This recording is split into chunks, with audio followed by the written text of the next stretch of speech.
Hello et bienvenue dans ce nouvel épisode de mon podcast. Si tu ne me connais pas encore, moi c'est Princesse Orphée et ici on est sur un podcast entre filles. On parle de tout et de rien. Et aujourd'hui on parle d'un sujet qui m'a été grandement demandé, c'est comment cicatriser après le premier amour. Donc pour ça, je vais te demander de prendre des notes, ok? J'ai cité plusieurs versets bibliques et j'aimerais bien que tu puisses les garder pour non seulement les envoyer à d'autres personnes, mais aussi les garder pour toi et les méditer plus tard. Alors, pour commencer, pour cicatriser après le grand amour, moi je vois plusieurs étapes. Donc je les ai divisées en 7 étapes. On va commencer avec la première, c'est accepter la fin de la relation. Donc comme le dit Ecclésiaste 3, verset 1, tu dois reconnaître que la relation est finie par la grâce de Dieu. Et elle peut être signe de plein de choses, elle peut être signe de retrouvailles ultérieures ou d'une leçon que tu avais à apprendre, mais pour l'instant, elle est finie. La relation est finie. Et donc, le timing de Dieu n'est pas le nôtre. On ne sait pas ce qui va arriver après. Et comme le dit si bien Ecclésiaste 3, verset 1, il y a un temps pour tout.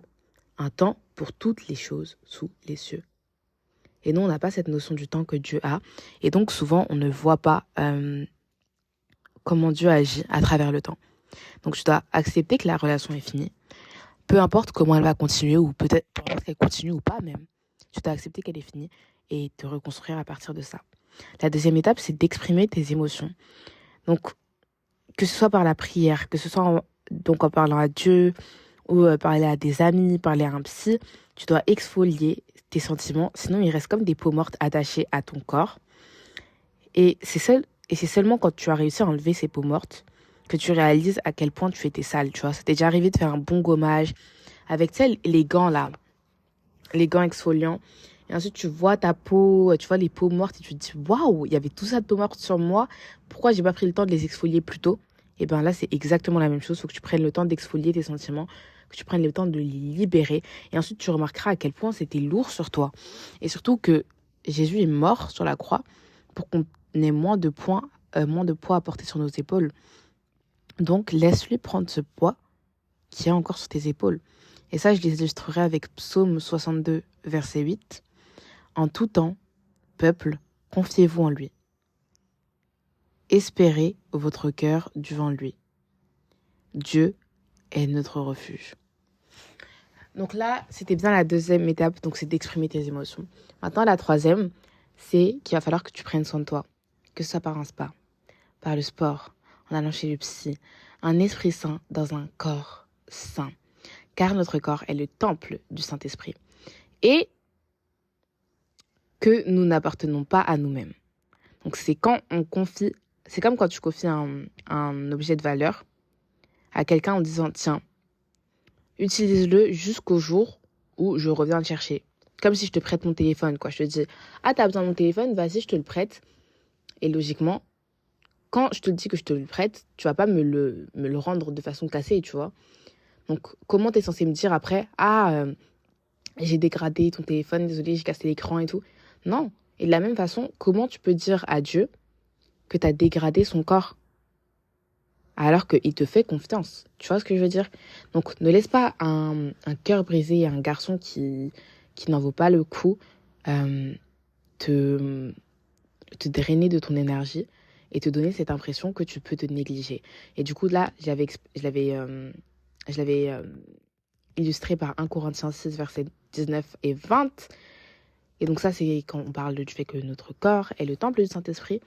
Et encore une fois, quand on veut illustrer ça avec encore un autre verset, on a Proverbe 4, verset 23. « Garde ton cœur plus que toute chose, car de celui-ci viennent les sources de la vie. » Donc tu dois faire en sorte de garder ton cœur et de prendre soin de toi, tu vois. Ton cœur, c'est la source de la vie. Donc non seulement tu dois le garder, mais tu dois aussi le rendre heureux et prendre soin de toi. Bref. Quatrième étape, pardon, je suis un peu perdue dans mes comptes. Quatrième étape, donc je récapitule, on a fait accepter la fin de la relation, exprimer ses émotions, prendre soin de soi. Maintenant, la quatrième étape, c'est Proverbe 4, verset 23. Encore ce verset, du coup, garde ton cœur plus que toute chose. Et ça, c'est pour le no contact. C'est pas une étape en soi, et pour moi, ça fait partie de prendre soin de soi, mais je le mets aussi en tant qu'étape, tu vois. Donc, il faut que tu prennes soin de toi et que tu n'aies aucun contact. Ensuite, cinquième étape, focus sur le présent et sur l'avenir. Il faut que tu arrêtes de regarder en arrière et d'être figé comme la femme de Lot, alors que Dieu te prépare bien plus en avant. Et ça, c'est Philippiens 3, versets 13 et 14. Oubliant ce qui est arrière et ne porterait... Oui, excusez-moi, j'ai un peu du mal à lire ma propre écriture. Oublions ce qui est en arrière et ne porterait vers ce qui est en avant. Je cours vers le but pour obtenir le prix de la vocation céleste de Dieu en Jésus-Christ. Et donc là, vraiment, il est question de voir que la personne que tu étais avant, la personne que tu étais avec lui, peu importe ce que tu as fait, peu importe ce qui s'est passé, elle ne définit en rien la personne que tu es aujourd'hui. Étape numéro 6, donc c'est apprendre de l'expérience, tu vois. Donc tu vas réfléchir sur cette relation et tu vas te demander qu'est-ce qui n'a pas fonctionné.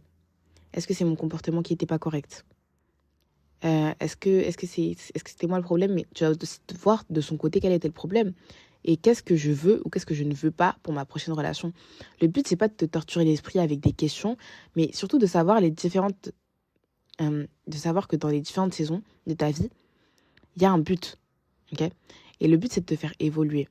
Et souvent, on revient encore à la même chose et on n'apprend pas de la leçon qu'on est censé apprendre. Et ça, c'est très bien dit dans Proverbe 19, verset 20.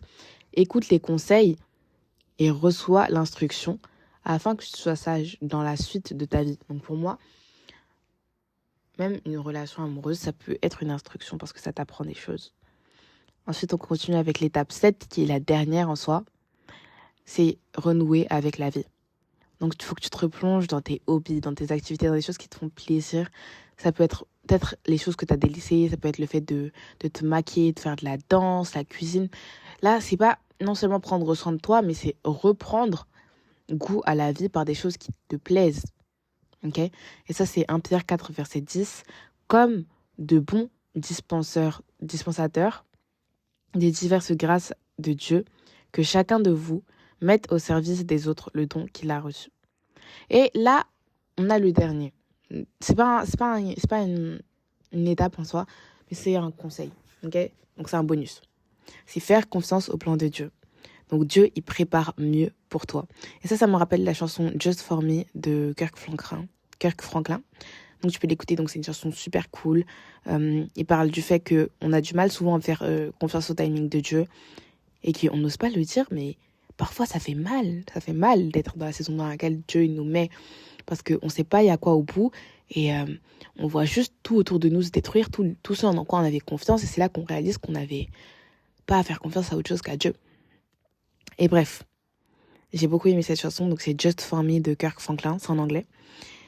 Et pour illustrer ça avec la Bible, pour bien finir, c'est Jérémie 29, verset 11. « Car je connais les projets que j'ai formés sur vous, dit l'Éternel, projets de paix et non de malheur, afin de vous donner un avenir et de l'espérance. » Donc, sache que Dieu a plus pour toi dans le futur. Et c'est pas parce que tu as vécu une déception amoureuse que toutes tes relations sont vouées à l'échec. Et de même, il faut savoir attendre le timing de Dieu parce qu'il est mieux que le nôtre.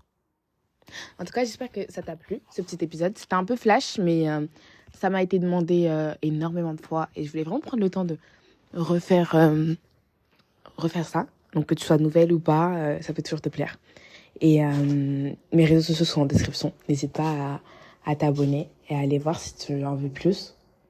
Ou pour m'écrire un message sur Instagram pour me demander quel genre d'épisode tu aimerais voir. Que Dieu te bénisse. Bisous!